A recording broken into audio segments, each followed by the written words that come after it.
ஆனால் அங்கே என்ன மரியாதை கிடைச்சது அவருக்கு? கண்டிப்பா. அதுதான் அதான் திமுக. Okay, okay. அடுத்து வேற யார் வந்தா? ம். செங்கோட்டையன் வெளியே போனார். ம். வெளியே போகல, வெளியே அனுப்பிச்சிட்டாங்க. அனுப்பிச்சிட்டாங்க. எவ்வளோ பேர் போனாங்க அவர் கூட? ஒரு எக்ஸ் எம்பி ஒருத்தன் அவங்க கூட சத்தியபாமா. போகல, போலீஸ். இங்கேயே உட்காந்துருந்தாங்க. ஓகே. நீயும் கிளம்புன்னு அனுப்பிச்சி விட்டாங்க. ம். ம். ஒரு 20 பேர் இருப்பாங்களா? ம். அவ்வளோதான். இருப்பாங்க. ஓகே.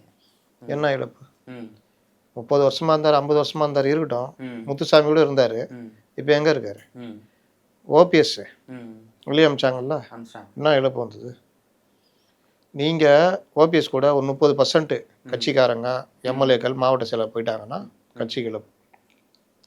அதிகபட்ச இழப்பை ஏற்படுத்தினா என்ன கேட்டால் டிடிவி தான் சொல்லுவேன். ஓகே.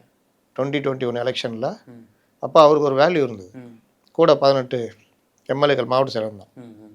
அதனால் ஒரு 1.5% ஓட்டு, ஒரு 20-25 இடம் காலியாச்சு. ம். அந்த போட்டியில் டிடிவி இருந்திருந்தால் அந்த இடமும் சேர்த்து ஜெயிச்சிருக்கலான்றது தான். ஆனா ஓபிஎஸ் வந்து நீங்க சொல்றீங்க அவரால் எந்த ஒரு யாரும் அழைச்சின்னு போல அவரால் எந்த பாதிப்பும் இல்லை அப்படின்னு சொல்லிட்டு அவர் வெளியேறது முதலே அதிமுக வந்து ரொம்ப வீழ்ச்சியில தானே போயின்னு இருக்கு. அவர் நின்ன தொகுதியில கூட ராமநாதபுரத்துல மக்களவை எலெக்ஷன்ல வந்து 3வது இடத்துல தான் அதிமுக கூட்டணி வந்தது. ஏன் ராமநாதபுரம் அவர் சொந்த ஊர்? அவர் சொந்த ஊர் எதுங்க? தேனி. ஏன் அங்கே நிற்கல? சமுதாய செல்வாக்கு. சமுதாய செல்வாக்கு தேனியில் விடவா அவங்களுக்கு ராமநாதபுரத்தில் இருக்க போகுது? சமுதாய தலைவரா அவர்? நீங்கள் தானே ஓபிஎஸ் பெரிய தலைவர்ன்றீங்க, அப்புறம் நான் சமுதாயன்றீங்க. இப்போ அப்படிதானே சார் எல்லாமே. இப்போ திமுக அது நீங்கள் உருவாக்குறீங்க, நீங்கள் உருவாக்குறீங்க. சமுதாய தலைவர் தான் அப்படின்னா இன்னைக்கு ராமதாஸும் அன்புமணி ராமதாஸும் பெரிய தலைவராக இருக்கணுமே. அவங்க தனியாக நின்னால பெரிய ஆட்சி பிடிக்கிற அளவுக்கு இருக்கணும். அட்லீஸ்ட்டு வடக்கு மண்டலத்தில் பெரிய தலைவராக இருக்கணும்.